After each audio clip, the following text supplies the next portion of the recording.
अस्सलाम वालेकुम। उम्मीद करता हूँ आप सब खैरियत से होंगे। Welcome to the YouTube channel principles of law. आज का हमारा टॉपिक है क्रिएशन ऑफ ट्रस्ट, जिसको हम ट्रस्ट एक्ट 1882 के अंदर डिस्कस करेंगे। देखेंगे कि जो ट्रस्ट होता है प्रॉपर्टी का वो कैसे बनाया जाता है, क्या क्या उसके एसेंशियल एलिमेंट्स हैं, कौन कौन से रिक्विजिट्स हैं। सबसे पहले इसका इंट्रोडक्शन देखते हैं कि ट्रस्ट से रिलेटेड जितने भी कवानीन हैं, जितने भी असूल हैं, वो ट्रस्ट एक्ट 1882 के अंदर बयान किए गए हैं। कानून के अंदर ट्रस्ट एक रिश्ता कायम करता है जो एक बंदे की हदायत के ऊपर बनाया जाता है, कायम किया जाता है, जिसमें एक बंदा दूसरे बंदे को अपनी प्रॉपर्टी दे देता है और वो जो सेकंड पर्सन है वो उसकी प्रॉपर्टी होल्ड करते हुए उसको इस्तेमाल करता है ताकि वहां से बेनिफिट्स जनरेट कर सके, और फिर वो उन बेनिफिट्स को किसी थर्ड पर्सन को दे देता है। कोई तीसरा बंदा उससे फायदा उठाता है, वो उससे मुस्तफीद हो रहा होता है। अब ट्रस्ट के अंदर जो टाइटल है ऑनरशिप का, उस प्रॉपर्टी से जुड़ा जो मलकियत का नाम है, वो ट्रस्टी को लीगल और रियल तो नहीं दिया जाता, लेकिन सिर्फ उसके ऊपर एक ऑब्लिगेटरी रिलेशन कायम किया जाता है, उसके ऊपर जिम्मेदारी आयद की जाती है ताकि वो उसको इस्तेमाल करके वहां से बेनिफिट्स जनरेट करे दूसरों के लिए, किसी थर्ड पर्सन के लिए। नेक्स्ट है relevant provision. Section 3 to 10 of trust act 1882 इस क्वेश्चन की रेलिवेंट प्रोविजन बनती है, जिसमें सेक्शन 3 में डेफिनेशन है और आगे 4 से 10 क्रिएशन ऑफ ट्रस्ट से डील करता है। नेक्स्ट है meaning of the trust. Merriam Webster dictionary कहती है कि ये एक अमानतदारी का ताल्लुक है, फ्यूडिशरी रिलेशन अमानतदारी का ताल्लुक होता है जो एक पार्टी दूसरी पार्टी के साथ कायम करती है और वो उसकी प्रॉपर्टी को होल्ड करते हुए वहां से बेनिफिट्स जनरेट करती है ताकि वो जो बेनिफिट्स हैं किसी थर्ड पर्सन को दिए जा सकें। और इसके अंदर जो टाइटल होता है प्रॉपर्टी का वो इक्विटेबली होल्ड करती है। नेक्स्ट है डेफिनेशन ऑफ द ट्रस्ट। तो सेक्शन 3 जो है ट्रस्ट एक्ट 1882 का, वो कहता है कि ये ट्रस्ट एक जिम्मेदारी है जो प्रॉपर्टी की मलकियत से जोड़ दी जाती है, अनेक्स्ट कर दी जाती है, और इसके अंदर एक बंदा अपना कॉन्फिडेंस राइज करता है और दूसरा बंदा उसके कॉन्फिडेंस को एक्सेप्ट करते हुए जो वो जिम्मेदारियां आयद करता है उसको एक्सेप्ट करता है, और फिर वो सेकंड पर्सन उस प्रॉपर्टी से बेनिफिट्स जनरेट करके किसी तीसरे बंदे को दे देता है। इसकी ब्लैक्स लॉ डिक्शनरी के अकॉर्डिंग डेफिनेशन देखते हैं कि जो ट्रस्ट है ये एक लीगल एंटिटी है जो बनाई जाती है ग्रांटर की तरफ से। ग्रांटर इसको बनाता है ताकि बेनिफिट्स वो कायम कर सके वहां से, और वो फिर बेनिफिट्स जो है वो किसी थर्ड पर्सन को दिए जा सके। और ये जो रिलेशन बनता है ये रियासत के कवानीन के मुताबिक होता है और इसको वैलिड ट्रस्ट इंस्ट्रूमेंट के ऊपर कायम किया जाता है। नेक्स्ट है ऑथर ऑफ ट्रस्ट। अब वो बंदा जो ट्रस्ट कायम करे, जो बनाए, जो कॉन्फिडेंस अपना डिक्लेयर करे किसी दूसरे बंदे को, वो ऑथर ऑफ ट्रस्ट होता है। फिर है ट्रस्टी। ये ट्रस्टी वो बंदा होता है जो बनाने वाले का, ऑथर ऑफ ट्रस्ट का कॉन्फिडेंस एक्सेप्ट करता है, जिम्मेदारी बेसिकली अपने ऊपर एक्सेप्ट करता है कि वो उसको इस्तेमाल करते हुए प्रॉफिट जनरेट करेगा, बेनिफिट्स जनरेट करेगा बेसिकली। फिर है बेनिफिशरी। अब बेनिफिशरी वो बंदा है जो किसी सेकंड पर्सन के एक्सेप्टेड कॉन्फिडेंस की वजह से खुद फायदे उठा रहा होता है। मतलब इसमें जिसने कॉन्फिडेंस एक्सेप्ट किया है वो बेनिफिट जनरेट करके जिस बंदे को दे रहा होता है वो बंदा बेनिफिशरी कहलाता है, फायदा उठाने वाला कहलाता है। नेक्स्ट हेडिंग है द बेनिफिशियल इंटरेस्ट। अब बेनिफिशियल इंटरेस्ट से मुराद वो इंटरेस्ट है जिससे फायदा मिल रहा हो और ये ग्रांटर की प्रॉपर्टी के ऊपर रख के जनरेट किया जाता है, और ये इंटरेस्ट फिर आगे बेनिफिशियरी एंजॉय करता है। नेक्स्ट है इंस्ट्रूमेंट ऑफ ट्रस्ट। अब इंस्ट्रूमेंट ऑफ ट्रस्ट ये वो डॉक्यूमेंट है जिसके ऊपर ट्रस्ट को डिक्लेयर किया जाता है। नेक्स्ट हेडिंग है ब्रीच ऑफ ट्रस्ट। अब वो जिम्मेदारियां जो ग्रांटर ट्रस्टी के ऊपर डालता है, बनाने वाला, कॉन्फिडेंस ग्रांट करने वाला एक्सेप्टर के ऊपर डालता है, जो ट्रस्टी है वो उसको एक्सेप्ट करते हुए अगर उसके अंदर कोई ब्रीच करता है, कोई ड्यूटी को तोड़ता है, तो वो बेसिकली ट्रस्ट को तोड़ता है, तो इसलिए उस ड्यूटी के टूटने को ब्रीच ऑफ ट्रस्ट कहते हैं। नेक्स्ट हेडिंग है क्रिएशन ऑफ ट्रस्ट। इसमें सबसे पहले provision related to creation of trust देख लेते हैं कि ट्रस्ट एक्ट 1882 का जो सेक्शन 4 से 10 है वो डील करता है क्रिएशन ऑफ ट्रस्ट के साथ। नेक्स्ट है लॉफुल पर्पसेस के जो ट्रस्ट बनाया जा रहा है वो लाजमी तौर पे कानूनी मकसद के लिए होना चाहिए, उसके अंदर कोई गैर कानूनी चीज शामिल ना हो।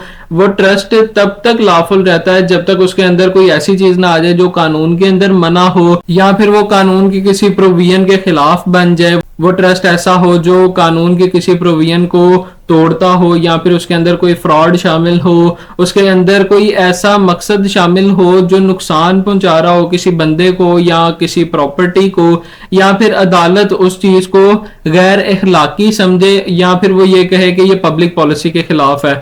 तो हर वो ट्रस्ट जो किसी गैर कानूनी मकसद के लिए होगा वो वॉइड होगा। और जहां पे ट्रस्ट दो मकासद के लिए बनाया जाए जिसमें से एक तो कानूनी हो और दूसरा गैर कानूनी हो, तो उन दो पर्पजेस को अलग अलग नहीं किया जा सकता कि जितना गैर कानूनी है वो वॉइड हो, जितना कानूनी है वो वैलिड हो, वो ओवरऑल ट्रस्ट ही वॉइड हो जाता है। नेक्स्ट है ट्रस्ट ऑफ इमूवेबल प्रॉपर्टी। अब कोई भी ट्रस्ट इमूवेबल प्रॉपर्टी से रिलेटेड वो तब तक वैलिड नहीं होता जब तक वो किसी नॉन टेस्टामेंट्री इंस्ट्रूमेंट के अंदर डिक्लेयर ना कर दिया जाए, और उसको डिक्लेयर करने के बाद उसके ऊपर ऑथर ऑफ ट्रस्ट के साइन मौजूद हों, वो उसके ऊपर साइन करे और फिर उसको रजिस्टर करवाया जाए, तो उसकी रजिस्ट्रेशन के बाद वो ट्रस्ट वैलिड होगा।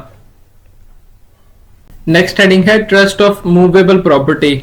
अब मूवेबल प्रॉपर्टी का जो ट्रस्ट है वो भी तब तक वैलिड नहीं होता जैसे कंडीशंस पहले हमने डिस्कस किए हैं। एज अफोरसेड का मतलब ये होता है कि जो बातें पहले कर ली हो, मतलब कि उसके लिए जरूरी है कि वो नॉन टेस्टामेंट्री डॉक्यूमेंट के ऊपर डिक्लेयर किया जाए, और ये तब तक वैलिड नहीं होता जब तक जो ऑनरशिप है प्रॉपर्टी की वो ट्रांसफर ना कर दी जाए ट्रस्टी को, और उसके अलावा इसके अंदर कोई फ्रॉड वगैरह नहीं होना चाहिए। अगर कोई फ्रॉड के साथ काम होता है तो वो ट्रस्ट को एग्जीक्यूट नहीं होने देता, वो ट्रस्ट के ऊपर अप्लाई नहीं होता। नेक्स्ट हेडिंग है creation of trust.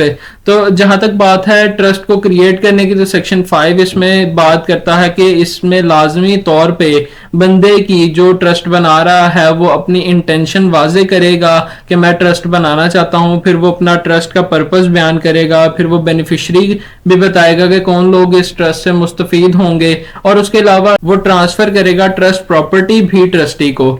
Next heading है who can become the creator of trust. कौन बंदा क्रिएटर ऑफ ट्रस्ट बन सकता है, ग्रांटर बन सकता है? तो वो बंदा जो कॉन्ट्रैक्ट करने के काबिल है वो ग्रांटर बन सकता है, और उसके अलावा अगर कोई माइनर है तो उसके बिहाफ पे भी कोई ग्रांटर बन सकता है, लेकिन उसके लिए उस बंदे को प्रिंसिपल सिविल कोर्ट जिसकी जुरिस्डिक्शन है उसकी परमिशन लेनी पड़ेगी। नेक्स्ट है सब्जेक्ट ऑफ ट्रस्ट के जो सब्जेक्ट मैटर है ट्रस्ट प्रॉपर्टी का वो लाजमी तौर पे ट्रांसफरेबल होना चाहिए बेनिफिशियरी को, वो बेनिफिशियरी को ट्रांसफर होने के काबिल हो, और उसके अलावा वो कोई ऐसी प्रॉपर्टी नहीं होनी चाहिए जो पहले से किसी ट्रस्ट के अंदर मौजूद हो। सबसिस्टिंग ट्रस्ट है मुराद, वो पहले से ही किसी ट्रस्ट के अंदर हो। नेक्स्ट है who can become the beneficiary. हर बंदा जो प्रॉपर्टी रखने के काबिल है वो बेनिफिशियरी बन सकता है। नेक्स्ट हेडिंग है who can become a trustee. हर वो बंदा जो प्रॉपर्टी रखने के काबिल हो वो ट्रस्टी बन सकता है, लेकिन जहां पे एक ट्रस्ट के अंदर ये शर्त हो कि ट्रस्टी अपनी मर्जी भी इस्तेमाल कर सकता है, वो एक्सरसाइज ऑफ डिस्क्रिशन कर सकता है, तो वो ट्रस्ट तब तक एग्जीक्यूट नहीं होता जब तक वो ट्रस्टी इस काबिल ना हो कि वो कॉन्ट्रैक्ट कर सकता हो। अब अगर वो बंदा कॉन्ट्रैक्ट कर सकता है तो फिर वो बंदा ट्रस्टी बन सकता है, वो ट्रस्टी बन के अपनी मर्जी इस्तेमाल कर सकता है। और इसके अलावा आप किसी भी बंदे को जोर जबरदस्ती नहीं कर सकते कि वो ट्रस्ट को एक्सेप्ट करे, वो ट्रस्टी बने। नेक्स्ट हेडिंग है रूल्स ऑफ 3 सर्टेनिटीज। 3 रूल्स हैं सर्टेनिटीज के। एक है certainty of words, certainty of subject matter, फिर सर्टेनिटी ऑफ ऑब्जेक्ट। इनकी डिटेल देखते हैं। सबसे पहले है सर्टेनिटी ऑफ वर्ड कि सर्टेनिटी ऑफ वर्ड्स के अंदर ये लाजमी है कि वो अल्फाज इस्तेमाल किए जाएं जिससे वाजे हो जाए कि प्रॉपर्टी पूरी की पूरी ट्रस्ट के अंदर दे दी गई है, ट्रस्ट के अंदर शामिल है।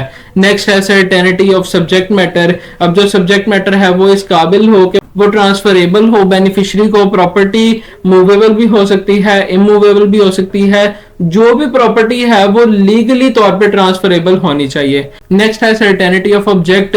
अब ऑब्जेक्ट मकसद जो है वो लाजमी तौर पे वैलिड अगर होना है ट्रस्ट ने, तो उसके अंदर मकसद ये हो कि वो बेनिफिशियरी उससे फायदा उठाए। और उसके अलावा अगर तो ट्रस्ट है किसी चैरिटेबल पर्पस के लिए तो वो भी हो सकता है। कोई नॉन चैरिटेबल अगर ट्रस्ट बनेगा तो वो फेल है, उसके अंदर सर्टेनिटी ऑफ ऑब्जेक्ट नहीं पाई जाएगी।